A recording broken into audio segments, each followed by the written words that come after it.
Graça e paz, meus irmãos. Bom dia para todos. Que o Senhor nos dê uma aula abençoada, um tempo edificante aqui de Escola Bíblica Dominical e glorifique o nome dele através desse nosso tempo, juntos, né? Vamos ter uma palavra de oração. Vou pedir para a irmã Evaldinete orar. Você pode orar, Evaldinete? Sim.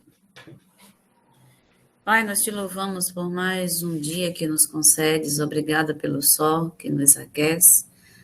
Obrigada por teu amor, teu cuidado sobre as nossas vidas. Obrigada, Deus, porque o Cordeiro tem a história de nossas vidas em suas mãos. Aleluia. Te louvamos, ó Pai, por tua graça e bondade. Nos dá discernimento e nos ensine a cada dia vivermos a tua palavra. Que as pessoas possam ver em nossas atitudes a beleza de Cristo. Em nome de Jesus, amém. Amém. Eu vou fazer a releitura aqui do texto, né, para a gente relembrar e aí poder seguir, tá bom? A partir do versículo 7, diz assim, do capítulo 6 de Apocalipse, tá? Apocalipse 6, versículo 7.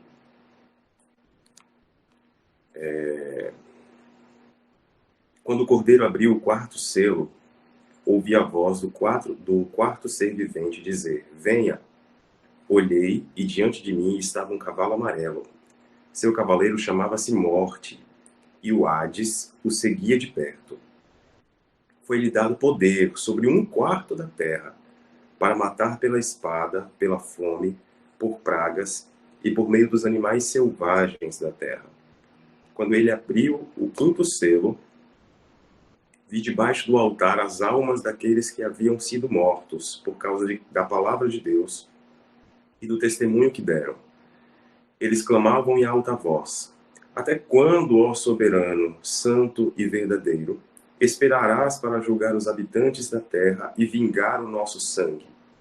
Então, cada um deles recebeu uma veste branca, e foi-lhe dito que esperassem um pouco mais, até que se completasse o número dos seus conservos e irmãos que deveriam ser mortos como eles. Observei, quando ele abriu o 6º selo, houve um grande terremoto. O sol ficou escuro como tecido de crina negra.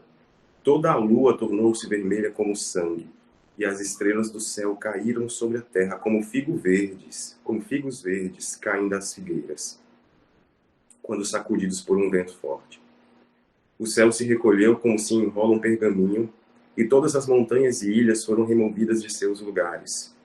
Então os reis da terra, os príncipes, os generais, os ricos, os poderosos, todos, escravos e livres, se esconderam em cavernas e entre as rochas das montanhas. Eles gritavam às montanhas e às rochas: Caiam sobre nós e escondam-nos da face daquele que está assentado no trono e da ira do Cordeiro, pois chegou o grande dia da ira deles. E quem poderá suportar? Irmãos, texto bem light, para a gente começar. Vamos lá, considerações. Vou começar com a Evaldinete mais uma vez. Considerações iniciais, minha irmã. Só as considerações, né? Por enquanto, só sobre o primeiro cavaleiro, o 4º cavaleiro, no caso, né? O cavaleiro amarelo aqui, a partir do versículo 7, por favor. Só sobre ele. Ok. Bom dia a todos, graça e paz. O cavalo amarelo fala sobre a morte, né? A gente vai ver ainda aí sobre a perseguição aos cristãos. E nós falamos na semana passada como os cristãos, desde o primeiro século, têm sido perseguidos. E no século XX, né, houve um grande derramamento de sangue aos cristãos, né, muita perseguição para os cristãos, pelos nazistas, pelo fascismo, pelo comunismo, pelo o islamismo. E o povo de Deus ainda hoje vem sendo perseguido, principalmente pelos países onde as portas onde não aceita o evangelho, né? Predominantemente pelos comunistas, países comunistas e islâmicos, né? Perseguição nunca faltou, né, por parte dos povos e nações ao povo de Deus, né? Ao povo de Sim. Israel, então, isso é evidente. Como também não falta a ação, a provisão e a... Além, Regner, da perseguição moral, né, aos cristãos. Sem dúvida, sem dúvida. Como também não falta a proteção divina, né? A ação do Senhor. Essa com certeza. Com a mão de Deus. Irmão Celso, bom dia, meu irmão, mais uma vez. Suas considerações aí sobre esse primeiro cavaleiro, primeiro de hoje, né? Bom dia, graça e paz. Primeiro de hoje, que seria o quarto, né?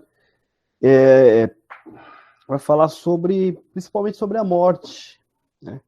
É sempre um assunto bem assustador falar sobre morte, que a princípio a gente sempre evita, foge desse tema, mas o que fica, na minha visão, que fica claro algo sobre esse cavaleiro e sobre os demais, mas a gente vê aqui esse cavaleiro representando a morte, é que é dito aqui, né? Foi-lhe dado poder. Foi-lhe dado poder. Porque a gente tem uma ligação de que a morte é algo do diabo. É o diabo quem mata as pessoas. Aqui a gente liga a morte entrou no mundo pelo pecado, com certeza. O pecado trouxe a morte. Deus nos criou para termos uma vida abundante. Tanto que a promessa do Senhor para nós é a vida eterna. Jesus disse que ele veio, né, para dar vida em abundância. E então a gente faz a ligação, Deus é vida, então a morte é do diabo. Mas quem tem o poder para matar, quem tem o poder para causar essa morte, é Deus. É Deus que tem esse poder. Porque ele é o autor da vida. E só ele pode tirar a vida. O diabo não tem o poder de tirar a nossa vida. O que ele faz é com a autorização e a permissão de Deus. Porque é Deus quem está dando autorização para esse cavaleiro. É Deus quem está dando a permissão para ele fazer o que ele vai fazer. Não é pelo poder dele, é pela permissão de Deus. Porque Deus pode brecar, Deus pode frear, e Deus pode impedir que ele continue agindo. Nós vemos lá na história da libertação do povo de Israel lá no Egito, quando veio a ordem para que o anjo da morte fosse, né, ali colhendo a vida dos primogênitos. A ordem veio de quem? Veio de Deus. Então é Deus o autor da vida, mas é ele único que tem o poder de tirar a vida. Então isso pode, às vezes, assombrar alguém, surpreender alguém. Nossa, Deus é quem... Mas isso, na verdade, isso é confortante. Por saber que a minha vida não está na mão do diabo. Não é ele quem tem o poder de tirar a minha vida, mas sim está na mão de Deus. E isso me traz a mensagem, principalmente no momento que nós vivemos, onde se fala tanto em morte, onde muitas pessoas fazem essa ligação com esse momento em que nós vivemos de tanta morte, com esse cavalo, com esse cumprimento dessa profecia, o cavalo amarelo está aí, está... né, ceifando a vida de tantas pessoas, dessa porcentagem enorme, né, que fala que é um quarto das pessoas, mas a mensagem que a gente tira é de que é Deus quem vai decidir sobre a minha morte, sobre o dia que eu vou partir desse mundo. Então é ele que sabe, o momento está nas mãos dele, vai acontecer quando ele decidir, por mais que intentem contra a minha vida. Mas é ele quem vai decidir. Ele é quem tem esse poder, porque foi ele quem deu essa autorização. É ele quem decide. A minha vida, a sua vida, a nossa vida está nas mãos do Senhor. Essa é a grande mensagem. A morte é algo que causa esse medo, essa insegurança, essa incerteza. Mas até pelo que nós já temos estudado, até nas mensagens de Tessalonicenses, a preocupação de Paulo em preparar as pessoas para esse momento de morte, né? Para que elas não tivessem dúvida sobre o que acontece após esse momento. E nós temos a certeza do que acontece após esse momento. E nós temos a certeza de que aquilo que nos aguarda é muito melhor do que o que nós temos aqui. Nós temos a certeza de que aquilo que está preparado para nós supera infinitamente mais aquilo que nós poderíamos ter de melhor aqui nessa terra, não chega aos pés do que aquilo que nós teremos lá. Então, essa esperança da vida eterna, essa esperança da vida futura, é para quê? Para que nos preparar para não temer a morte. Não está falando que nós temos que desejar a morte, buscar a morte, mas não temer a morte, porque a morte vem sobre a terra, ela vem sobre todos. E para aqueles é para quem já chegou o seu momento, para quem já chegou a sua hora. E Deus é quem é aquele que vai determinar, é aquele que vai decidir. Por mais que as coisas estejam acontecendo ao nosso redor, é o Senhor quem tem a última palavra. É como a gente lembra muito daquele salmo, né? 1000 cairão ao meu lado, 10.000 à direita, 1000 caminhos. Eu sei que 1.000 a um lado, 10.000 ao outro, e no total são 11.000 e você escapou ileso. Porém, vai ter um dia que você não vai escapar. Ou pode ser que dentre aqueles 11.000 que caíram ao teu lado, tinham servos do Senhor também ali, porque chegou o momento deles, porque chegou o dia deles. Então, o que me conforta é saber que esse cavalo que vem trazendo toda essa destruição, todo esse terror, toda essa tristeza, toda essa morte, com fome, com a espada, com as feras da terra, porque até como o pastor Red ele citou, é uma cadeia, é uma sequência, né? É um efeito dominó de todas as coisas que vem acontecendo. A guerra, aquela ganância pelo poder, causando a guerra, e aí vem trazendo a fome, e tudo isso vai aumentando a morte. A maldade do homem, tudo isso vai aumentando essa morte. E isso vai destruindo os relacionamentos, vai destruindo a nossa natureza, e tudo isso vai aumentando a morte. Mas isso traz a mensagem de que no nosso dia, no nosso momento, por mais que tudo esteja um caos ao nosso redor, a nossa vida está nas mãos do Senhor. É Ele quem vai decidir a hora. É Ele quem diz quando põe um ponto final na nossa vida aqui na Terra. Então, o cavalo amarelo, ele só vai chegar para nós quando Deus permitir. Falou, hoje é o dia de você ir lá buscar o baianinho lá. Enquanto ele não der essa ordem, o cavalo amarelo está passando para lá e para cá, e eu não preciso temê-lo, porque ele só vai me alcançar no dia que Deus permitir. Deus dê essa ordem para ele.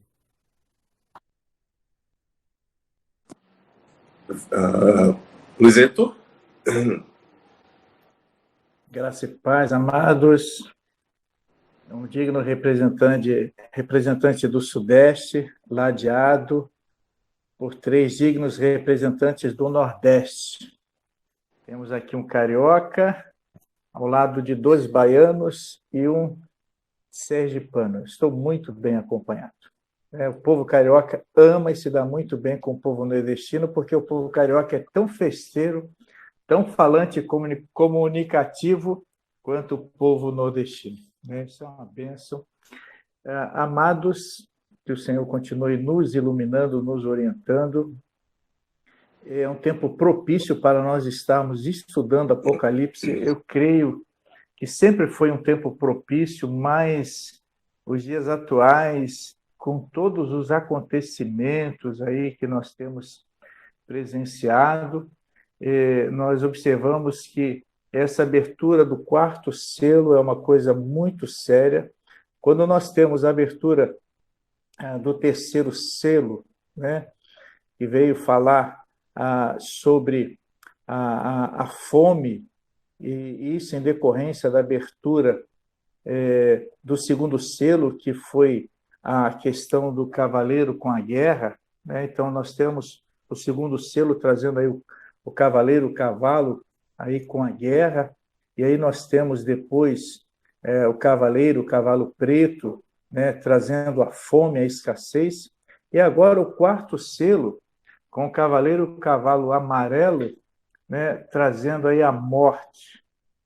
E nós vemos essa sequência, porque a guerra, né, o conflito, ele vai gerar a fome, a escassez, né? E da mesma forma, a guerra vai gerar doenças, vai gerar morte, mas também a fome, né, a escassez, a má alimentação vai gerar a enfermidade, vai gerar a doença e vai gerar também a morte. E nós observamos nessa abertura aí do quarto selo aquilo que o escritor aos Hebreus ele vai declarar, porque nós veremos depois na abertura do quinto selo, se cumprindo, Hebreus 9, 27, aos homens está destinado a morrer apenas uma vez, vindo depois disso o juízo. Ou seja, não há reencarnação, há ressurreição, ou para a morte eterna, ou para a vida eterna. Ressurreição para ter a morte espiritual, ou então a ressurreição para gozar da vida espiritual, da vida eterna. E vai ser muito interessante, nós estamos estudando a abertura do quarto selo nesta manhã, até porque isso tem estado muito presente e muito vivo no mundo. E bem próximo de nós isso está acontecendo. E nós estamos sentindo isso, principalmente nessa pandemia que nós estamos vivendo. Não significa que chegou o fim, mas também não significa que nós podemos dizer não chegou o fim. Pode ser que os selos tenham sido abertos, pode ser que ainda não, mas é interessante que o pastor Hernandes Dias Lopes, numa mensagem que ele traz sobre esse texto, ele traz essa compreensão das aberturas aí dos selos. E nós precisamos ficar muito atentos. Eu, particularmente, entendo que as coisas estão se acentuando, né? Então, vamos lá, vamos estudar aí a abertura do quarto selo. Ô, Redney. Oi, irmão.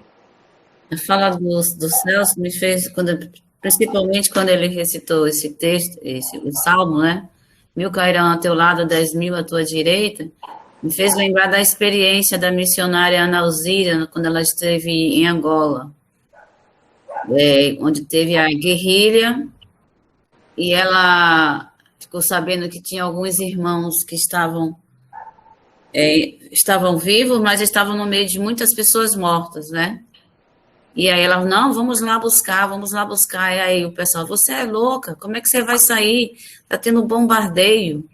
E ela saiu recitando, 1000 cairão ao teu lado, 10.000 à tua direita, mas tu não será atingido, e correndo, e recitando esse texto, e correndo. Aí chegou lá no lugar, realmente encontrou umas 3 pessoas ainda vivas, porém a carne, né, teve que amputar a perna de um, porque já estava apodrecendo, tirar braço de outro. E aí, quando depois ela fez a cirurgia, ela nem era médica, ela era enfermeira padrão, mas só tinha ela, vai tu mesmo, né? E aí, quando ela fez tudo aquilo, que conseguiu até salvar esses sobreviventes, e aí depois foi para o culto de oração, né? Tava lá o pessoal na igreja, o batistério tinha virado enfermaria, né? E aí, quando ela tira assim a roupa, o casaco, nossa, tem uma barata na minha roupa. Quando ela sacode assim, era uma bala de fuzil. A bala de fuzil chegou a furar o casaco dela, mas não atingiu nem a pele. Aí ela falou, glória a Deus, 1000 cairão ao teu lado, 10.000 à tua direita, mas tu não serás atingido. Irmãos, testemunhos assim, eles são sensacionais, né? Porque eles nos trazem relatos, né, do cumprimento da palavra de Deus. Às vezes a gente olha para textos assim nas Escrituras e eles são muito distantes da nossa realidade. Mas quando a gente ouve relato de alguém que viveu isso na pele, literalmente, né, isso nos edifica. Eu só quero aproveitar a oportunidade para fazer uma ressalva, né? Que isso seja vivido, experimentado, experienciado através de uma direção clara do Senhor. Porque senão a gente corre o risco de usar alguns textos como superstição, né, como pensamento positivo. E pensamento positivo e fé são coisas diferentes. A irmã estava num contexto muito específico em que ela precisou agir e eu creio que movida pelo próprio Senhor. O testemunho deixa claro que o Senhor estava com ela na decisão que ela tomou. Não dá para a gente usar esse texto ou outros textos e sair por aí, por exemplo, no tempo que a gente tem vivido, né? Então eu não vou mais usar máscara, eu não vou me proteger, eu não vou seguir as orientações médicas, porque 1000 cairão ao meu lado, 10.000 à minha direita e eu não serei atingido pela Covid. Não dá para fazer algumas coisas assim, tá bom? Mas eu tenho plena convicção de que o Senhor nos guarda de perigos como Ele tem nos guardado diariamente. Diariamente. E se um dia Ele decidir, como o irmão Celso estava falando, que chegou a nossa hora, né, a hora de recolher o baianinho, o sergipano ou o carioca, Ele vai recolher. Qualquer que seja o meio que Ele utilize para isso. Enquanto Celso falava, eu acredito até que ele chegou a mencionar, mas de forma bem indireta, o texto de 1 Samuel, capítulo 2, versículo 6, né, da oração de Ana, que quando Ana está orando ali, agradecendo ao Senhor, ela diz: o Senhor tira a vida e dá a vida, Ele faz descer a sepultura e de lá faz subir. Por quê? Porque é exatamente o que o Celso falava. O poder de Deus agindo aqui, mais uma vez, agindo através dos cavaleiros, irmãos. A gente tem um texto bem forte, né, mostrando a ação da morte sobre a face da terra. O texto, inclusive, vai dizer que foi dado a esse cavaleiro amarelo, que na verdade é um amarelo esverdeado, né? O texto original vai trazer para a gente a ideia de um amarelo quase esverdeado. Tem tradutores que entendem, né, que é uma cor verde e amarela. Então, é um mix desse verde com amarelo, que nos tempos antigos era uma cor que simbolizava a morte mesmo. E era até utilizada para se referir à cor pálida dos defuntos, dos mortos. Então, que cor tem aquela pessoa que está morta ali? Não, ela está daquela cor, ela morreu. Ela está um amarelo esverdeado, né? Uma cor sem vida, digamos assim. E é exatamente a cor do cavalo que traz consigo a autoridade que Deus concedeu, como diz a oração de Ana, como o irmão Celso mencionou, traz consigo a autoridade que Deus, o soberano, concedeu para que 1/4 da terra fosse morto. Irmãos, isso é no mínimo 1,5 bilhão de pessoas. É gente que não acaba mais. A gente tem vivido tempos difíceis, né? Em que parece que o cavaleiro amarelo está solto. Deus permitiu que ele passe por toda a terra. E eu não sei quanto da população ele tem permissão para matar, mas eu também não tenho a menor dúvida de que há uma autorização da parte de Deus. O soberano tem permitido que algumas coisas aconteçam nos nossos dias. E o que precisa nos chamar a atenção é que Deus continua agindo, Deus continua no controle, Deus continua soberano, como sempre foi e como sempre será, né? E aqui parece que o 4º cavaleiro ele é o resumo do que aconteceu anteriormente, né? Porque o texto vai dizer para a gente o seguinte: seu cavaleiro chamava-se Morte e o inferno o seguia de perto. Aqui o inferno é quase que um coletor, irmãos, do que o 4º cavaleiro fazia. O inferno ia acompanhando e recolhendo a vida daqueles que eram mortos. Então, o que a gente tem de imediato? Esse não é um texto para crentes. Glória a Deus. Lembrando do texto de 1 Tessalonicenses que eu supostamente pregaria hoje, lá no capítulo 5, o apóstolo Paulo diz: ele não nos destinou para a morte, para a condenação. Louvado seja o nome do Senhor, porque esse cavaleiro aqui não diz respeito a mim e a você, se nós fomos lavados pelo sangue de Cristo. Porque se o inferno está seguindo de perto o cavaleiro amarelo, ou o cavalo amarelo, melhor dizendo, e está recolhendo a vida desses que estão sendo mortos pelo cavalo amarelo, irmãos, não é o nosso destino. Até porque a continuação do texto vai deixar muito claro o medo dessas pessoas ali sobre a ira do Cordeiro, do que está sentado sobre o trono. E louvado seja Deus, porque pelo sacrifício de Cristo, do Cordeiro de Deus, não estamos mais debaixo da ira. Então, esse texto não é com relação a mim e a você. O inferno não vai colher as nossas vidas, em nome de Jesus. Nós seremos tomados pelo Senhor e imediatamente, como o texto se completa? Imediatamente após a morte, nós seremos levados à presença celestial, à presença do nosso Deus no paraíso. É isso que nós cremos, tá bom? Ainda pensando em 1 Tessalonicenses. Mas, como eu dizia, há um sentido de completude aqui, né? De complementação entre os textos. Então, ele diz, foi-lhe dado sobre a terra poder para matar pela espada e pela fome, por pragas e por meio de animais selvagens da terra. É a questão que o Celso trouxe à memória da sequência. A gente vem numa sequência. Porque o primeiro cavaleiro tem uma coroa e uma espada, um arco que ele sai como vencedor. E ele sai para guerrear, para tentar vencer. Isso vai gerar guerra. A guerra gera fome. A fome gera morte. E a morte vem através da espada, pensando no primeiro e no segundo cavaleiro. Ela vem através da fome e das pragas, que basicamente são o fechamento desses 4 primeiros eventos aqui, desses cavalos, culminando nesse 4º cavalo aqui. Então, a gente tem o resumo do resumo, ou uma complementação, ou uma sequência que vai conduzindo até chegar a esse ponto. E em todos esses pontos em que a morte está agindo, há um soberano regendo todo o universo. Glória a Deus por isso. Alguém quer fazer algum comentário sobre esse cavaleiro, ou sobre esse cavalo amarelo aqui, irmãos? Ou a gente pode ir adiante? Não, vamos lá, né? Que eu fiz só uma pequena introdução, como você havia me pedido. Então, vamos lá. Como você já destacou, esse cavalo tem a cor, né? É uma cor doentia e uma cor repulsiva. E essa cor simboliza a pestilência e a morte. Como você disse, uma cor amarela esverdeada, uma coisa apagada, uma coisa feia mesmo, né? Sem vida, né?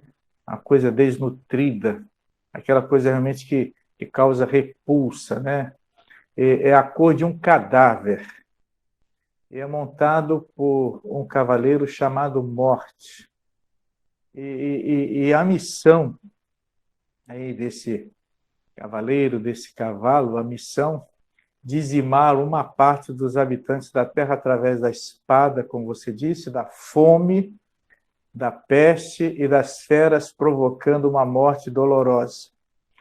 E quando nós pensamos na espada, a gente tem visto aí a violência, e não somente as guerras entre as nações, mas as próprias guerras urbanas, as chamadas quase que guerras civis, né, instaladas através da violência, seja por partidarismo político, seja pela violência por conta de assalto, por conta da violência gratuita, do desespero, também da ganância, da corrupção, por conta da maldade no coração do homem. Mas nós vemos também a questão da fome aí, quantas pessoas que estão sofrendo no mundo, né, e aqui no Brasil também, e quantas campanhas, não somente envolvendo aí as organizações religiosas, mas também até várias organizações, né? Eu tenho visto aí emissoras de televisão fazendo aí campanha para poder saciar a fome do povo. Quando a gente fala em peste, né, nós estamos falando da pandemia aí da Covid-19, mas nós temos aqui chikungunya, temos dengue, temos também câncer, né? E no mundo aí nós temos outras doenças que estavam extintas e que estão voltando aqui no Brasil, doenças que estavam erradicadas e que estão voltando aí com toda a força. E no mundo a gente percebe aí quantos males que estão acontecendo. Interessante essa questão das feras provocando morte dolorosa. Se vocês têm acompanhado os noticiários, né, as feras estão invadindo os perímetros urbanos. Né? Tem sido comum encontrar jacaré dentro de piscina, tem sido comum encontrar cobra dentro de casa. Né? Eu fiquei assustado com uma reportagem que uma mulher encontrou uma aranha enorme dentro do banheiro no seu apartamento. E uma coisa assustadora, né? E quando a gente pensa numa aranha, a aranha já é uma coisa medonha. Você imagina uma aranha gigante, né? E isso tem sido recorrente. Se você fizer uma pesquisa, eu fico impressionado que de vez em quando o noticiário tem falado sobre isso. Então, meus irmãos, é um negócio assim que vem mostrar que nós precisamos realmente nos preparar para a volta do Senhor Jesus. E com relação também a essa coisa da mortandade por meio das feras da terra, lembrando que os romanos, eles lançavam os cristãos e as pessoas consideradas como criminosos às feras na arena, num espetáculo público, né? E esses sinais são definidos por Cristo como sendo indicação da sua segunda vinda, né? Conforme Mateus capítulo 24, versos 6 a 28. Eu sei que o tempo não nos permitirá a leitura desse texto, mas eu recomendo, né, como já foi citado, aí tanto por outros professores nas outras aulas, a leitura de Mateus capítulo 24. Leia, medite em Mateus capítulo 24. Né? Então, esse cavaleiro é o cavaleiro que ceifa as vidas e tem a seguir o inferno, Hades, como disse o pastor Ednei, o inferno, Hades, né, ele vai recolhendo, né, ele vai, né, abraçando, né, aqueles que estão morrendo. E aqui significa sepultura, que vai tragando todos os que morrem. O Celso pediu a palavra, mas me perdoem porque eu simplesmente esqueci que eu só tinha pedido para vocês um breve resumo. Eu simplesmente esqueci e arrematei o assunto. Tá perdoado. Meu Jesus, vai não peques mais, né? Essa era a frase que vocês deviam dizer para mim. Celso, meu irmão. Vai não peques mais e continue bebendo suco de mangaba. Obrigado, gostei. Não, mas aí quando o senhor deu a palavra para a irmã Valdinete, acho que o senhor reiterou que podia já dar sequência ao cavaleiro, então eu já aproveitei e já dei. E eu queria só realçar essa parte, justamente que o pastor falou das doenças, como essa questão que é uma encadeia mesmo, né? Como devido às mortes na guerra, devido à própria guerra, né? Devido à própria guerra e as mortes que aconteciam na guerra, quando você está na guerra, você não tem tempo para cuidar da parte de higiene, essa parte sanitária, esse asseio. Você está preocupado com a sua vida. Então, você não tem tempo ali de se preocupar muito. E os que vão morrendo vão ficando para trás. Mal você enterra. Ou se enterra, não enterra nas condições que deveriam ser as ideais. E o que vai acontecendo com aquilo ali? Doenças. Doenças vão sendo causadas, bactérias, vírus. Os próprios soldados, quando voltavam dessas guerras, voltavam trazendo doenças. Muitos morriam nos próprios campos de batalha por causa de enfermidades.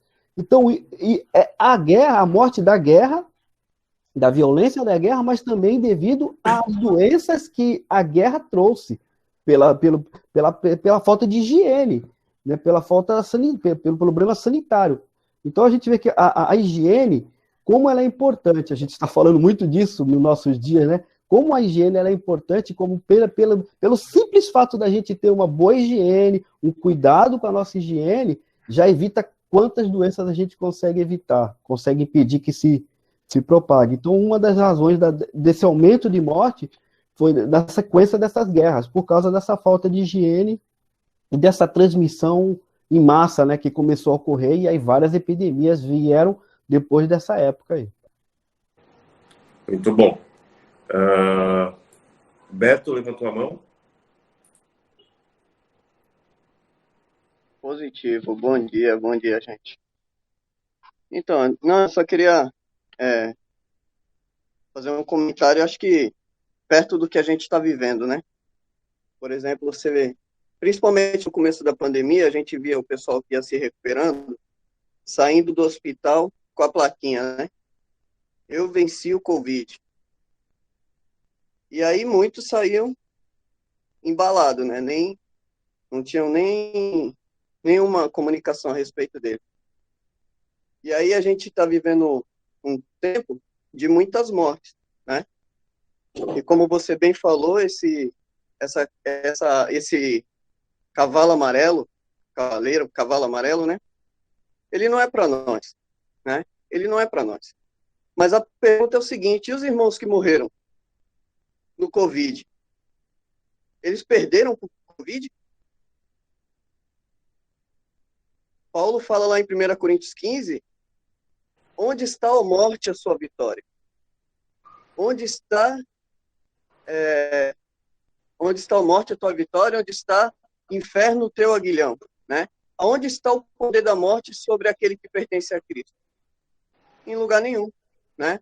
Então, eu estou falando isso, irmãos, porque o Celso estava falando, né, de morte, pode chegar para a gente a qualquer momento. Sim, porque todos os nossos dias estão contados na mão do Senhor. E não por causa desse momento agora. Mas antes da gente nascer, os nossos dias já estavam contados. Então, nós só vamos morrer no tempo determinado. Então, nada do que acontecer de morte com algum discípulo de Jesus foi fora do tempo. Né? A planta nasceu, cresceu e morreu no tempo que Deus determinou.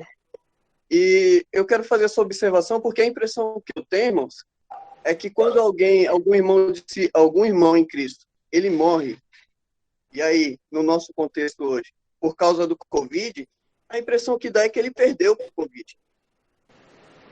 Mas em Cristo nós somos mais que vencedores. Né? E, principalmente, essa esperança que nós temos que ter, como Paulo fala, né, em Tessalonicenses, você pregou domingo, não quero que vocês fiquem sem conhecimento a respeito do que acontece com os que já morreram no Senhor. Então, irmãos, a gente não precisa ficar desesperado com cavalo nenhum. Esses cavalos, o Redney acabou de falar, não tem nada a ver com a igreja. Não é para os discípulos de Jesus. E se a gente está com medo desses cavalos, a gente precisa rever nossa fé, porque talvez não tenha convicção da salvação. Né? Se a gente tem medo da morte, talvez a gente esteja com problema de fé. Né? Porque medo da morte é a gente limitar o poder de Deus. Né?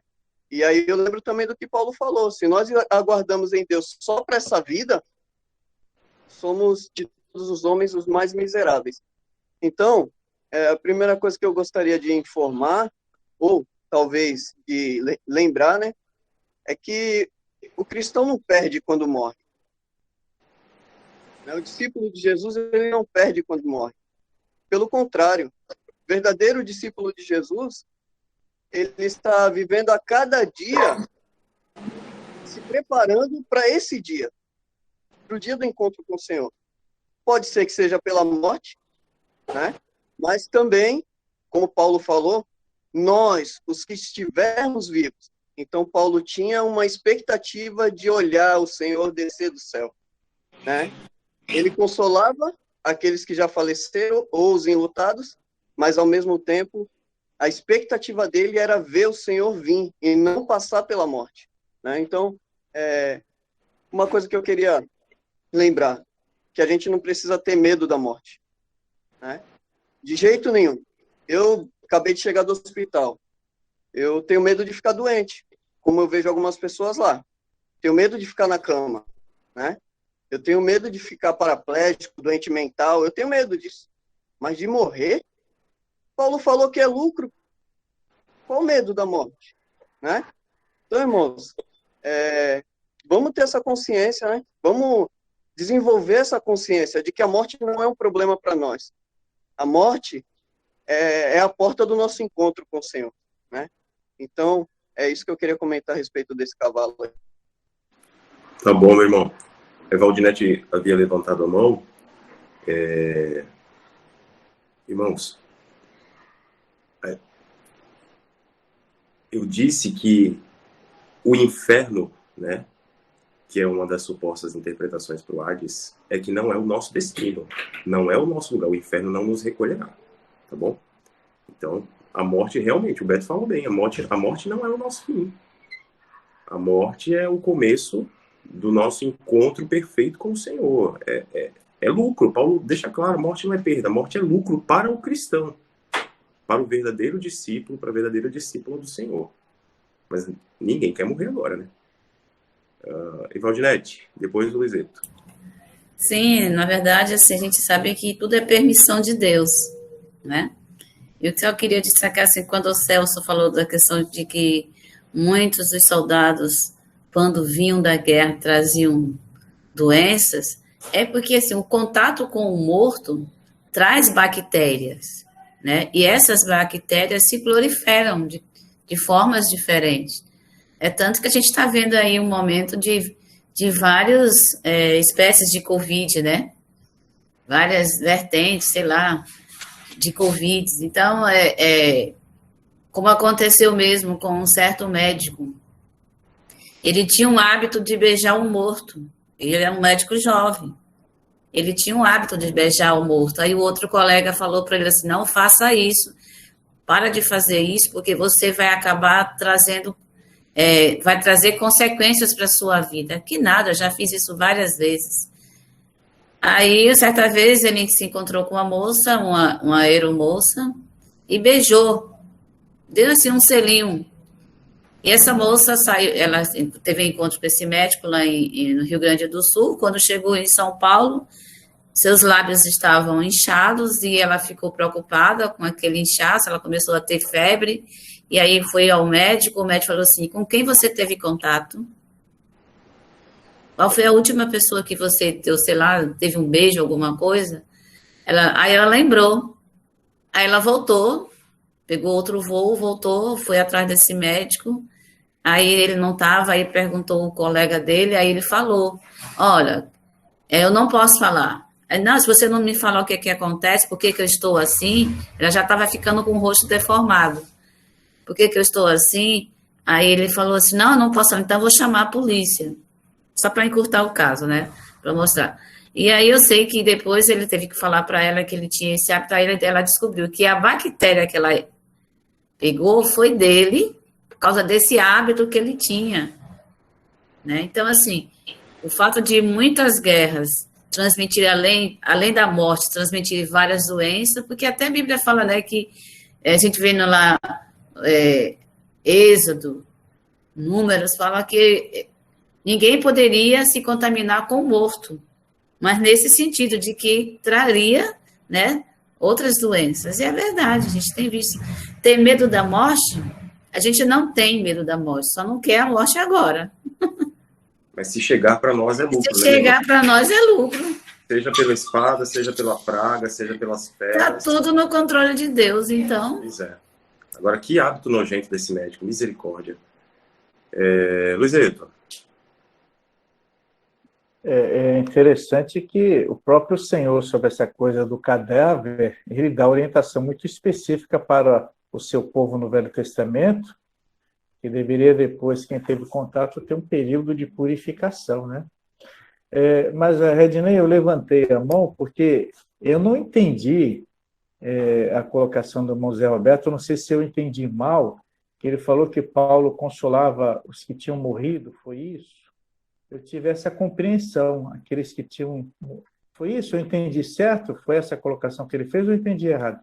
Se eu falei isso, eu falei errado. Se eu falei isso, eu falei errado, pastor. O que eu quis dizer é que Paulo usava o fato de os mortos, né, estarem com o Senhor, um motivo de consolo para aqueles que estão vivos. Perfeito. Então, se eu falei isso que o senhor falou, se o senhor entendeu isso ou se eu falei isso, na gravação a gente vê. Eu não captei, eu não peguei, eu não prestei atenção nessa parte não, tá? Mas que bom que notou ou que a dúvida surgiu, porque aí fica ainda mais claro, né? Roberto, e você pode baixar a mão, meu irmão. Se você precisar falar de novo, você levanta de novo, tá bom? Senão fica com essa mão aí levantada. Irmãos, vamos seguir? Vamos para o próximo aqui? Vamos abrir, ou melhor dizendo, vamos observar o quinto selo sendo aberto? Ai, Jesus. Do versículo 9 até o versículo 11, o texto diz assim para nós. Quando ele abriu o quinto selo, vi debaixo do altar as almas daqueles que haviam sido mortos por causa da palavra de Deus e do testemunho que deram. eles clamavam em alta voz: até quando, ó soberano, santo e verdadeiro, esperarás para julgar os habitantes da terra e vingar o nosso sangue? Então cada um deles recebeu uma veste branca, e foi-lhe dito que esperassem um pouco mais, até que se completasse o número dos seus conservos e irmãos que deveriam ser mortos com eles. Vamos lá. Celso, meu irmão, começa contigo agora, por favor. Agora, continuando esse assunto de morte, nós vamos falar de mortos, né, que aqueles que foram mortos pelo seu testemunho, devido à sua fé, os mártires, porque deles que está falando esse texto agora. Não é da morte de qualquer salvo. Todos nós aqui, como salvos, né, como nós já falamos aqui, partiremos um dia. Como já tivemos irmãos abençoados e amados, que sempre lembramos, né, que partiram. Mas partiram de forma natural, ou pela idade, por doenças, mesmo que às vezes precocemente para nós, mas de uma forma natural, uma doença, até mesmo um acidente não deixa de ser uma forma natural, porque nós estamos sujeitos a isso. A gente sai na rua e está sujeito a isso. Mas esses não foram mortos de uma forma natural. Eles foram mortos por tortura, por um motivo da sua fé, porque simplesmente eles não negaram ao Evangelho, porque eles foram firmes e perseverantes. Quando a gente estava estudando as igrejas, as cartas às igrejas, foi falado até alguns exemplos aí daqueles que, de algumas formas como eles eram mortos, né? Dentro de um touro assado vivo e outras formas piores. O próprio texto de Hebreus narra algumas formas: comido por leões, cerrados ao meio, pendurados de cabeça para baixo. São cenas horríveis de se falar, imagina de se ver. Essa era a forma que eles foram mortos. E ainda continua acontecendo em alguns lugares. A gente tem fações de lugares onde eles ainda continuam torturando cristãos para que neguem a sua fé, para que rejeitem a sua fé, para que se virem as costas para Cristo, virem as costas para abandonem a Cristo. E além dessa tortura física, ainda tem a tortura psicológica, porque em alguns lugares, eles vendo que eles não negam, que eles são firmes, que pode torturar, pode queimar, pode cortar, eles começam a fazer o quê? Eles trazem a família e torturam na frente daquela pessoa. Imagina você ver o seu filho sendo torturado, a sua filha, a sua mulher sendo violentada, e ele dizendo: você vai negar a Cristo, senão nós vamos violentar a sua esposa, violentar a sua filha, decepar aqui o seu filho. E a pessoa tem que ser firme, fiel, e ver o sofrimento do seu familiar, né? Porque, não, me tortura, faz o que você quiser comigo, não. Contigo não adianta fazer contigo, porque você não nega, então vou fazer com o seu familiar. Isso tem sido uma tática que eles têm feito em alguns lugares. Na Nigéria e outros lugares têm feito isso. Então são dessas pessoas que esse texto está falando. Pessoas que foram mortas dessa forma. Eu, quando estava me preparando há muitos anos atrás para um concurso público de Ministério da Agricultura, era agente sanitário, vigilância sanitária, eu não lembro, há muitos anos. Mas eu lembro do conteúdo que eu estava estudando, me preparando para aquilo, e tinha uma matéria que falava sobre o abate de animais. E já, qual era a situação de abate de animais? Você não pode ter um abate que traga sofrimento para o animal. Você tem que fazer o abate de forma mais rápida e indolor possível para o animal, porque senão aquilo vai prejudicar a carne. Todo mundo aqui gosta de uma carninha, né? De um churrasquinho. Se aquele animal, no momento do abate dele, ele sofreu muito, ele se estressou muito, aquilo vai prejudicar a qualidade da carne dele. Então, era estudado formas e meios de que aquele momento do abate fosse feito de uma forma mais rápida possível, que causasse o menor sofrimento possível para o animal, e de repente ele nem percebesse. Então, não era esse caso. Olha só, a preocupação com o animal para que ele não sofra, e até justo, lógico, né? Mas para esses homens, essas mulheres que morreram por não negar o Evangelho, a intenção era justamente o contrário.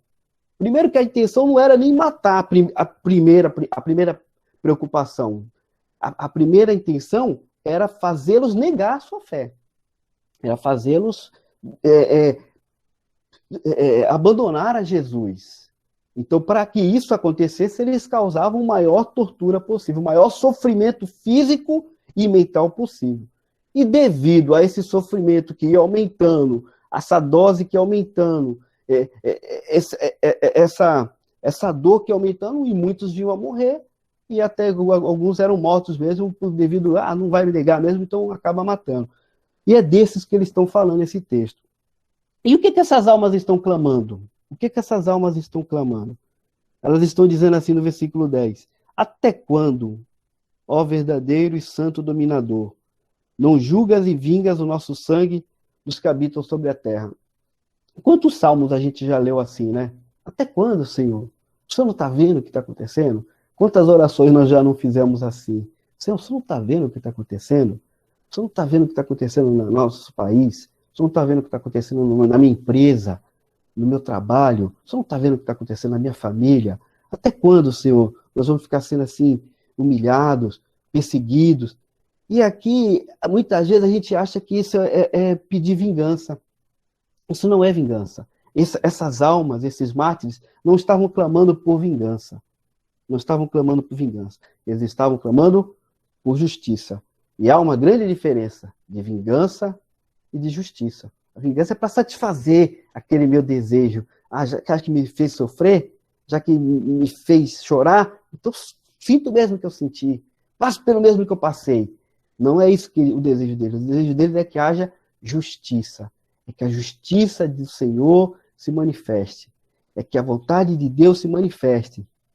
É isso que eles desejam. Esse é o desejo deles, que a justiça de Deus venha sobre eles, para que eles possam sentir a justiça do Senhor. Não é vingança, é justiça. E a justiça de Deus, ela é diferente da vingança, porque a vingança é simplesmente para causar castigo, para trazer sofrimento. A justiça do Senhor, ou seja, o castigo de Deus, ele não é de forma retributiva. Você fez mal, então receba. O castigo do Senhor, ele vem de forma para recuperação, para nos recuperar. Sempre que Deus castiga o homem, ele não castiga para maltratar o homem. Ele não castiga para punir simplesmente, só por punição, só por desejo. Sofre, desgraçado. Não, a intenção dele é recuperar aquele homem. É trazer aquele homem de volta. É fazê-lo se arrepender. É fazê-lo ter consciência de que aquilo que ele está passando foi pelo seu erro, pelas suas ações, e que ele se recupere. É mais ou menos no papel o que tenta fazer o sistema carcerário. Não consegue, porque, infelizmente, ele não atinge os seus objetivos. Por quê? Porque falta estrutura. Mas qual era o principal objetivo? Tanto que um preso, dentro do sistema, ele não é chamado de preso. Ele é chamado de reeducando. Ou seja, uma pessoa que está sendo educada novamente. Para quê? Para voltar ao convívio da sociedade. Infelizmente, na grande maioria, isso não acontece. Porque o próprio sistema ele não consegue favorecer essa situação. Mas o Senhor, sim, o castigo do Senhor, ele vem com essa intenção de nos reeducar, nos trazer de volta. Olha, foi aqui que você errou, por isso que você está sofrendo, por isso que você está passando por essa situação, volta! Infelizmente, alguns insistem no erro, persistem no erro e continuam sofrendo e trazendo sofrimento a outros. Então é isso que eles estão pedindo, justiça. A justiça de Deus, ela vai trazer o homem à reflexão do seu erro, ao reconhecimento do seu erro, do seu pecado. E, em consequência disso, o arrependimento. E, em consequência disso, uma nova vida. E é isso que eles clamam pelo Senhor. Mas a resposta do Senhor para eles ali pode causar até um certo pavor, né? Olha, dá um tempinho aí, que ainda tem mais gente para morrer. É isso que ele está falando. Tem mais gente para morrer. Não morreu todo mundo ainda, que ainda tem para sofrer. Ainda há mais mártires ainda, porque a palavra do Senhor aqui, né? No 11, né? Foram dados a cada um cumpridos, né? Aí ele diz no versículo 11, no final: até que se também completasse o número de seus conservos e seus irmãos que haviam de ser mortos como eles foram, ou seja, ainda tem mais gente para ser mártir, né? Quem serão ainda esses mártires assim? Nós, né? Ou outros? Não sei. O que eu sei é que devemos estar preparados e devemos perseverar, ter fé, ter força e saber, né, e não negar ao Senhor, independente da situação, do momento que passarmos, que estivermos, na certeza de que o Senhor está vendo, e de que o Senhor é Ele quem vai fazer justiça por nós. É Ele quem vai nos consolar, nos confortar, e Ele vai trazer a justiça dele sobre todos, no momento certo, determinado por Ele. Muito bom. Lembrei do começo, né, do próprio livro de Apocalipse. Né? Lembra-te de onde caíste e arrepende-te. É o desejo de Deus para o seu povo, né, para toda criatura, é o arrependimento, irmãos. Só que alguns reeducandos não querem se arrepender. Né? E aí, quando não há arrependimento, a morte. E Valdinete? Essa reivindicação que eles pedem, né, é realmente a justiça de Deus sendo aplicada. Como o Celso bem falou da questão de que muitos mártires que passaram por perseguições e ainda foram torturados, e alguns ainda hoje estão sendo torturados, mesmo que eles não vejam essa justiça de Deus sendo aplicada sobre estes que os perseguiram, a gente vê até mesmo na vida de Paulo. Ele não perseguiu os cristãos até a morte, e Deus fez a justiça dele na vida de Paulo, transformando de dentro para fora. Quantos... eu já ouvi de muitos missionários que Deus tem assim feito uma justiça tremenda na vida desses terroristas. Muitos deles têm se convertido, porque de tanto eles torturarem os cristãos e não verem que eles negam a Jesus, eles acabam tendo um certo de pesadelo, uma revelação de Deus, e eles têm se convertido. Eu digo glória a Deus, porque a justiça dele está sendo feita. E é essa justiça que esses mártires clamavam nesse momento.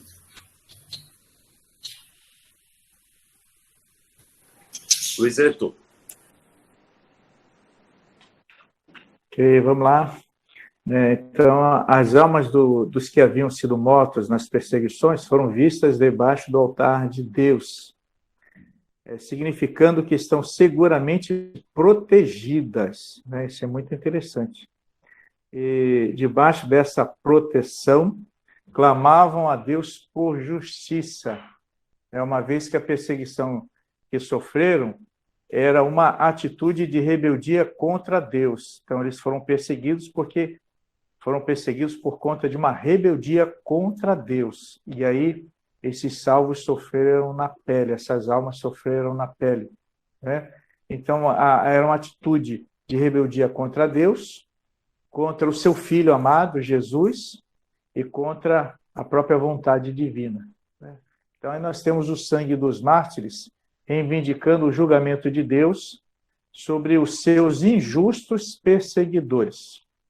E a justiça de Deus, ela não se manifestaria imediatamente, até porque durante esse tempo, outros salvos também morreriam, outros seriam martirizados, e nós temos recebido aí notícias de quantos irmãos que estão sendo martirizados, né? E nós temos orado pela igreja perseguida, né? Ainda temos a igreja sendo brutalmente perseguida mundo afora, né? E por causa da fé em Jesus. Né? Então, as pessoas que haviam morrido pelo amor da palavra de Deus e também do testemunho que deram, receberam vestes brancas. É lindo isso, né? Porque essas vestes brancas, nós temos aí o símbolo da justiça e da pureza de Cristo, e é dado, né, aos santos martirizados, às almas dos salvos, né? E pensar nessa imagem, né, dos santos, dos salvos do Senhor, com vestes brancas, com palmas nas mãos, diante do trono do Senhor, do Cordeiro, né? Clamando, glorificando, exaltando ao Senhor, é lindo, né? E aí nós temos essas vestes brancas também simbolizando a justiça e a vitória por terem sido fiéis até a morte. É simplesmente uma visão linda, né? Eles estão protegidos, mas eles estão clamando por justiça e recebem a palavra de Deus dizendo, olha, assim como vocês foram martirizados e também receberão justiça, aguardem um pouco, porque outros também que passarão por aquilo que vocês estão passando, também estarão somando juntamente com vocês e também receberão também justiça. Né? Aqueles que também os perseguiram, receberão justiça, como aqueles que perseguiram vocês também receberão justiça da minha parte. Né? É simplesmente sensacional. E é interessante que essa própria palavra do Senhor também traz um consolo. Olha, vocês passaram, outros estão passando e outros ainda passarão, mas eu estou no controle e eu estarei exercitando a justiça. Né? E é interessante que, ao dizer que não estava completo o número dos que haviam sido mortos por causa da palavra e do testemunho, mostrou aos cristãos da época de João que o sofrimento por amor a Cristo estava apenas começando. Isso é interessante. E que outros cristãos, eles padeceriam, como Antipas, ele também foi martirizado. Também como Antipas sofreu perseguição por amor a Cristo, conforme Apocalipse capítulo 2, o verso 3. Então, a abertura do quinto selo mostra que os salvos não estão isentos de sofrimento. E aí nós lembramos das palavras do Senhor Jesus em Mateus capítulo 5, né? Bem-aventurados sois vós, quando vos injuriarem, perseguirem, mentindo, disserem todo o mal por minha causa, exultai e alegrai-vos, porque é grande o vosso galardão nos céus. Olha, interessante, olha a conexão. Porque assim perseguiram aos profetas que foram antes de vós. Então, eles terão a fé testada até o limite e todos precisam estar preparados para dar a vida pela palavra e pelo testemunho de Cristo. Então, todos os salvos, todos os cristãos terão a fé testada até o limite. Né? E todos precisam estar preparados para dar a vida pela palavra de Deus e pelo testemunho de Cristo. E o Senhor Jesus alertou sobre isso. Mateus capítulo 24, do verso 1 ao verso 14, e ênfase no verso de número 9. Né? Eu quero ler aqui o versículo de número 9, quero estimular vocês que estarem lendo Mateus capítulo 24. Né? Olha que coisa maravilhosa. Então vos hão de entregar para serdes atormentados e vos matarão e sereis odiados de todas as nações por causa do meu nome. Então o cristão ele será aí testado até o limite. Meus irmãos, isso já está acontecendo no Brasil. Os cristãos são chamados de fundamentalistas, os conservadores que estão atrapalhando a implantação das ideologias, da liberdade. Esses fundamentalistas, e a gente percebe quantas vezes as pessoas estão vociferando isso, falando como que um ódio. E eu ouvi um sujeito líder de uma determinada organização que deseja a implantação de uma ideologia. A gente vai pegar em armas para matar, para destruir esses fundamentalistas, ou seja, esses que defendem a fé em Cristo e os princípios da palavra de Deus. Né? Então nós precisamos estar preparados, mas entendendo, né, que se nós sofremos por amor a Cristo, também com Ele reinaremos, como diz o apóstolo Paulo. Amém. Interessante que as pessoas procuram paz por meio de guerra, né? Se for necessário, nós pegamos em armas para conquistarmos a paz que nós desejamos, com o fim daqueles que nós não amamos, né? Então a paz vem por meio da guerra para aqueles que não têm Cristo. Irmãos, a gente tem aqui um ponto de divisão, talvez no livro de Apocalipse, mas com certeza no capítulo 6.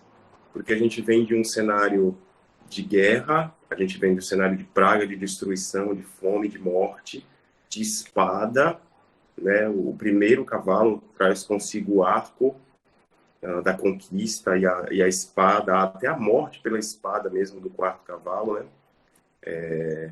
E o contraponto é justamente as vestes brancas que são dadas para os mártires. Então, em oposição à espada, à morte, à fome, à praga, a gente tem as vestes brancas dadas aos que morreram por amor a Cristo, por fidelidade às Escrituras. Queridos, quanto mais nós somos fiéis ao Senhor, o que nos aguarda é a morte. Não tem como fugir disso. O pastor Luizeto já leu alguns textos, o irmão Celso mencionou, a irmã Valdinete mencionou, porque as Escrituras mencionam que o que aguardou o nosso Deus também nos aguarda.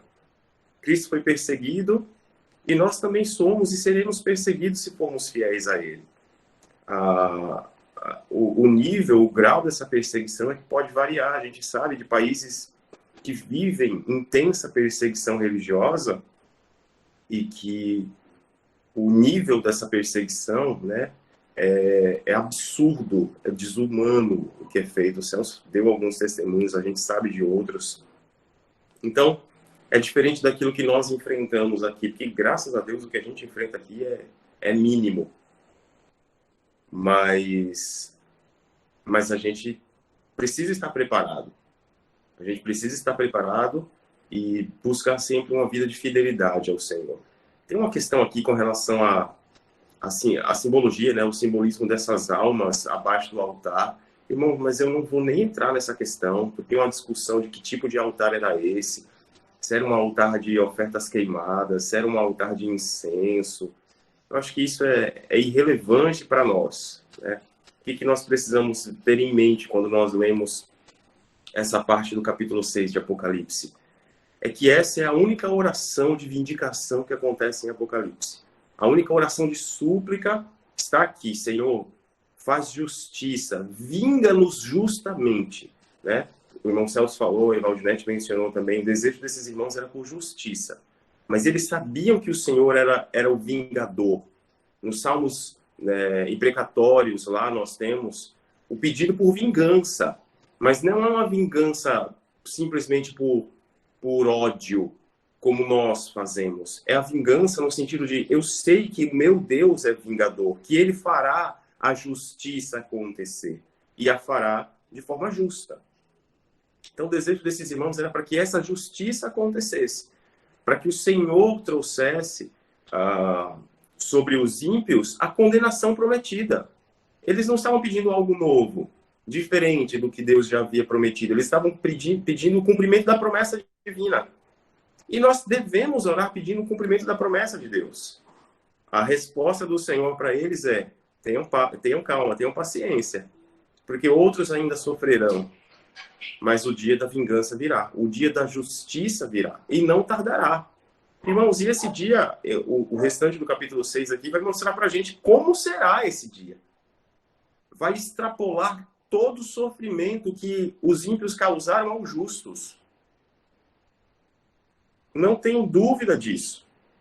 Nenhuma impunidade ficará sem a justiça de Deus. Nada ficará impune diante dos olhos do Senhor. A justiça humana pode falhar, mas o Senhor não deixará nada passar, absolutamente nada, né?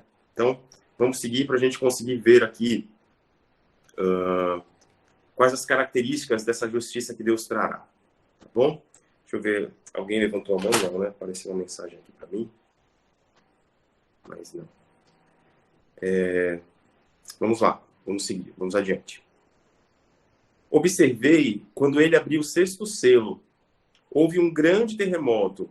O sol ficou escuro como tecido de crina negra, toda a lua tornou-se vermelha como sangue, e as estrelas do céu caíram sobre a terra como figos verdes caem da figueira, quando sacudidos por um vento forte. O céu se recolheu como se enrola um pergaminho, e todas as montanhas e ilhas foram removidas de seus lugares. Então os reis da terra, os príncipes, os generais, os ricos, os poderosos, todos, escravos e livres, se esconderam em cavernas e entre as rochas das montanhas. Eles gritavam às montanhas e às rochas: caiam sobre nós e escondam-nos da face daquele que está assentado no trono e da ira do Cordeiro. Pois chegou o grande dia da ira deles, e quem poderá suportar? Eis que é chegada a hora. E Valdinete? O dia da ira de Deus chegou. As portas da graça estão fechadas, né? E o homem tem que reconhecer que a sua vida está nas mãos de Deus e que prestará contas a Ele. E se arrepender enquanto é tempo, porque quando essa ira chegar, é interessante que você vê aí que todas as classes sociais, né? Não basta ser... A gente falou na semana passada da questão do segundo cavalo mesmo, né? Como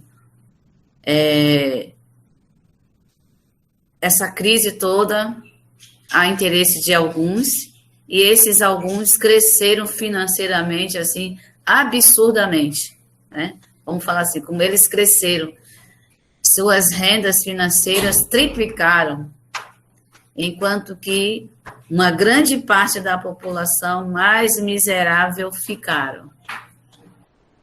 E nem eles, com toda a sua riqueza, com todo o seu poder, poderão escapar do dia da ira de Deus.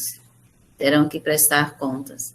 E principalmente ao que fizeram com o povo dele, com os seus servos. Então, todos prestarão conta. Então, o homem precisa entender que a sua vida está nas mãos de Deus.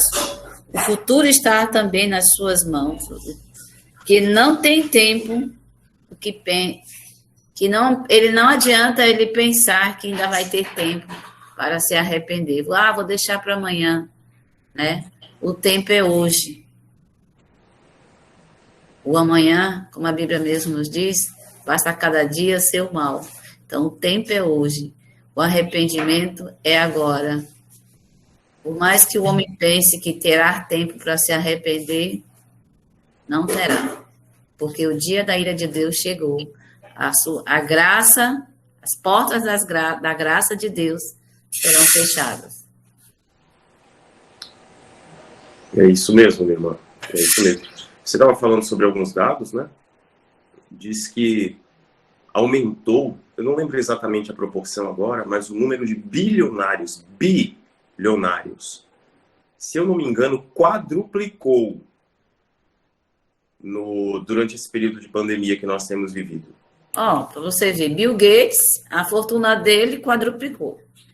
Aquele que que investe em carros elétricos e agora está investindo na viagem a Marte, a fortuna dele também quadruplicou. São 4 homens do mundo, os mais ricos do mundo, suas fortunas, e principalmente com essa rede farmacêutica, com essa pandemia, como eles se enriqueceram, né? Pois é, minha irmã.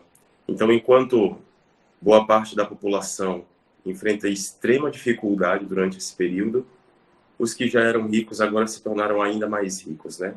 Bilionários. E a questão não é a riqueza, é o que é feito com ela. O que é feito com aquilo que nós temos ou que eles têm. Mas vamos em frente. Celso, meu irmão. Lendo todos esses acontecimentos aqui, como o pastor já comparou também com Mateus 24, eu também li muito Mateus 24, Jesus também alertando sobre as coisas que aconteceriam, esses abalos na natureza. E nessa hora eu quero que os pré-tribulacionistas estejam corretos, né? Para não tá bem longe daqui. Não sei se eles estão certos. Mas é muito melhor não estar aqui. Porque não vai ser nada fácil. Não vai ser nada fácil você ter que passar por isso. É algo muito que realmente, né, nos deixa assustados, os relatos do que está por acontecer. Porque são coisas muito grandes, né, muito assustadoras. E o que é interessante, a irmã até citou agora, é que não vai ter diferença de classe social nessa hora, né? Nessa hora não adianta você ser, como o texto mesmo diz, né, escravos e livres, ser reis e príncipes, vai vai ter diferença. Não vai ter hierarquia nesse momento. Não vai ter nenhuma graduação. Todos vão estar aterrorizados, vão estar sofrendo por aquilo que vai estar acontecendo. Né? A ira do Senhor, né? O castigo do Senhor vindo sobre todos. E por se tratar, exatamente por se tratar de ira e castigo, de repente, né, quem sabe, nós não, como o pastor já disse, assim como no quarto selo lá, o inferno não é para nós, né? Pode ser que essa parte aqui também não seja para nós. Que bom, né? Mas, em sendo, o que acontece aqui, o que destaca, que no versículo 16, o que é? O 15, os reis da terra, os grandes, os ricos, tribunos, os poderosos, todo servo e todo livre, se esconderam nas cavernas e na rocha das montanhas. Ou seja, alcançou todo tipo de homem. E não escapou nenhum, né? Ele deu todas as classificações possíveis para um homem. Do rei até o escravo. Do maior ao menor. E aí o que acontece no versículo 16? Ele diziam aos montes e aos rochedos, caí sobre nós e escondei-nos do rosto daquele que está sentado sobre o trono e da ira do Cordeiro. Eles não estão fugindo daquelas tragédias, daquelas catástrofes. Eles estão fugindo de Deus. Eles estão fugindo do encontro com o Senhor. É parecido com o Adão, né? Adão foi se esconder de Deus. E aqui o homem, no final da sua vida aqui nessa terra, está fazendo a mesma coisa que Adão fez lá no início, tentando se esconder do Senhor. Eles foram se esconder, porque eles sabiam o porquê daquilo. Olha que interessante. Viver a vida inteira sem dar nenhuma atenção, sem dar nenhum valor a todas as informações, toda a mensagem pregada, e agora no final eles sabiam por que estava acontecendo aquilo. É que nem a criança, né? Você vê a criança? Criança inocente, criança é uma alegria. E é uma alegria, é uma maravilha ter uma criança em casa. Mas ela sabe quando ela fala alguma coisa errada. É incrível! Ninguém falou para ela que está errado, mas ela sabe. Ela sabe que ela faz alguma coisa errada, ela se acusa. E aqui acontece com esses homens. Viver a vida inteira no erro, no pecado, na suposta ignorância, e agora, na hora que chega esse castigo, eles sabem por que está acontecendo aquilo, e eles querem fugir desse encontro. Eles querem fugir dessa condenação, desse juízo, mas não tem como fugir. Não, é impossível. Eles podem se esconder onde se esconderem, eles terão que ter esse encontro. Eles terão que passar por esse momento. Eles terão que prestar contas. Chegou o dia de prestar contas. Então, não adianta. E eles vão desejar que se esconder, que caia sobre nós, morramos e tudo, como se isso pudesse impedir deles passarem. Porque os que morreram antes deles voltarão para passar pelo juízo. Não tem jeito. Então, eles sabiam o erro que eles estavam cometendo. Naquele momento, eles tomaram ciência e sabiam por que aquilo estava acontecendo, que vinha de Deus, vinha do Senhor, era o juízo do Senhor, era a ira do Senhor vindo sobre o mundo, vindo sobre a humanidade.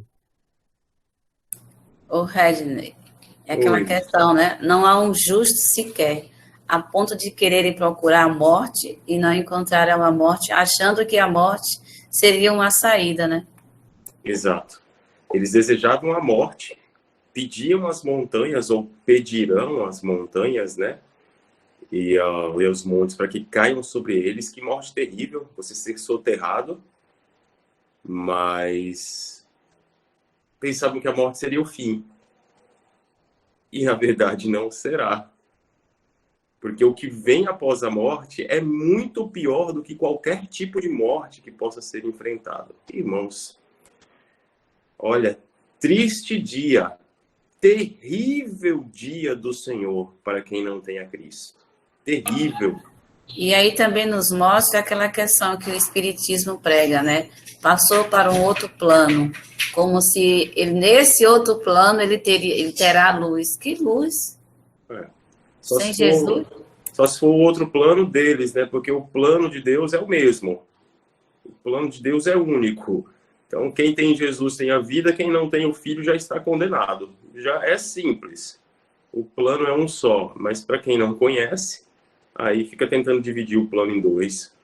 Ai, Jesus. Vamos lá, Luizeto, meu irmão. Vamos lá. Então, a abertura do sexto selo nos coloca diante de catástrofes cósmicas, né?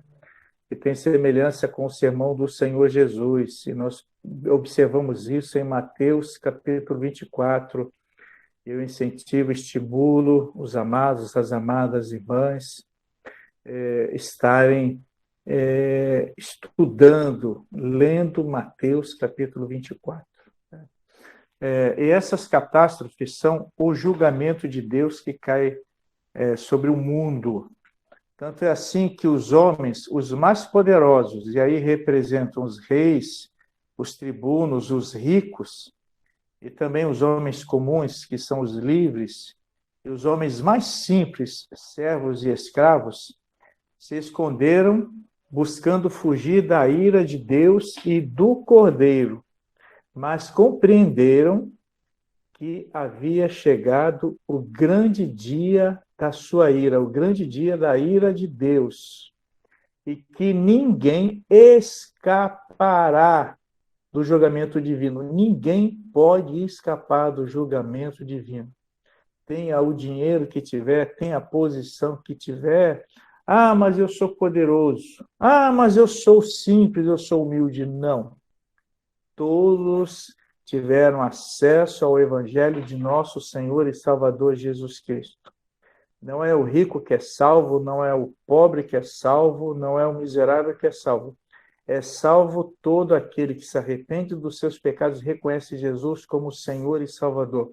E em todas as classes, seja a classe dos poderosos, a classe dos ricos, a classe dos livres, a classe dos servos, dos escravos, todos são pecadores.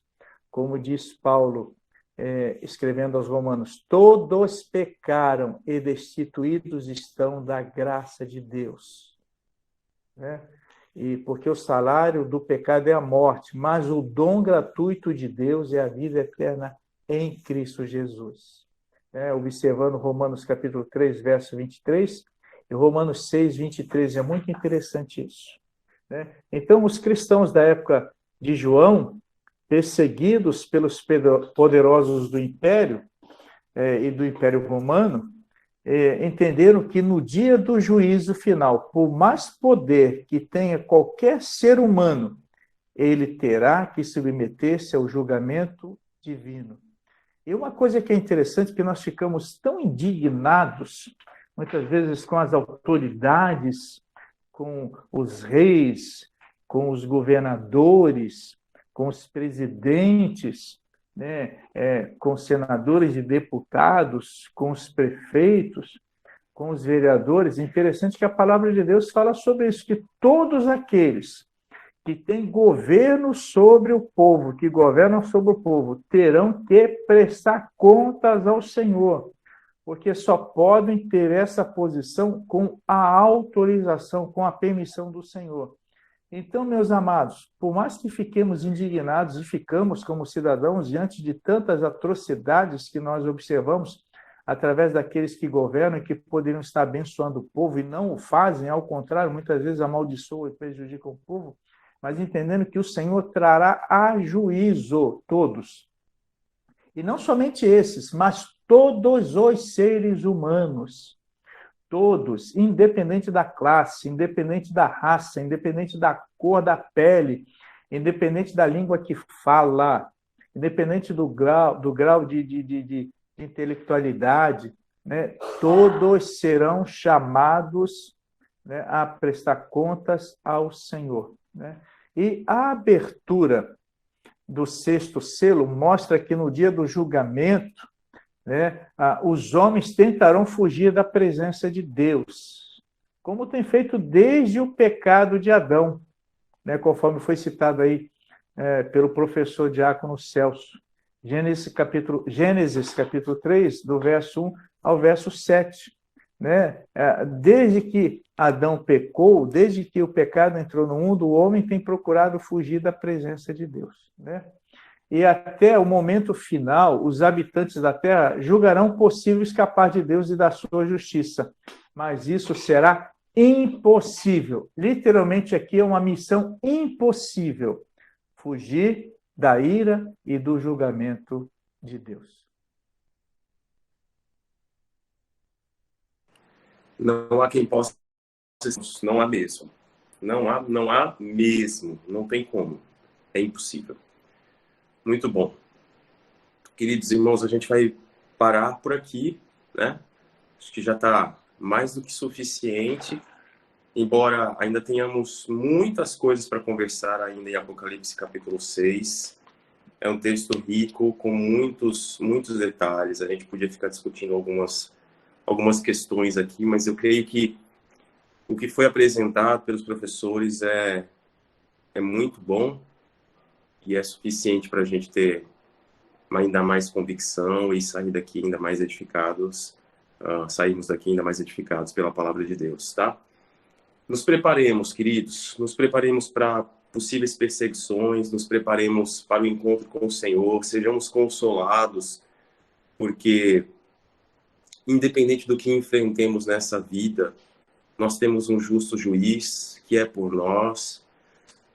Louvado seja o nome de Deus, porque o inferno não é o nosso destino, não fomos destinados para a ira, e temos convicção de que estaremos com o Senhor, e de que quando a morte nos alcançar, seja por meio do que for, nós teremos o nosso encontro com Deus, para todo sempre. O Senhor é tão lindo que Ele não nos dá só uma vida eterna. Porque vida eterna, irmãos, eternidade por eternidade, não seria muito bom não, viu?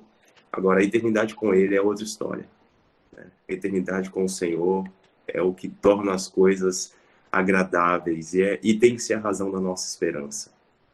Quero lembrar só de Romanos 12, né? Alegrai-vos na esperança, sede pacientes na tribulação, perseverai em oração. Então, nós nos alegramos na esperança, e não na esperança de dias melhores aqui nessa terra, não, viu? Na esperança da glória, na esperança do que o Senhor está por fazer, né? De nos glorificar juntamente com Ele, tá bom? E é por isso que nós nos alegramos e perseveramos durante a tribulação em oração. Que o Senhor continue nos abençoando. Em nome de Jesus, um excelente dia para todos. Luiz Edson, meu irmão, ora por nós. Impetra a bênção, por favor. Obrigado, querido, bondoso e eterno, amado Pai, por esse tempo tão precioso de estudo da Tua Palavra. Ó Deus, nós não temos todas as respostas, mas queremos ter as respostas da parte do Senhor, o discernimento com relação àquilo que o Senhor tem revelado através da Tua Palavra, e o que o Senhor tem preparado para nós, o que o Senhor tem preparado a Deus para esse final dos tempos. Em nome de Jesus, receba nosso louvor, nossa adoração e nossa gratidão. Perdoa os nossos pecados, ó Pai. Continue nos abençoando em nome do Senhor Jesus. Amém.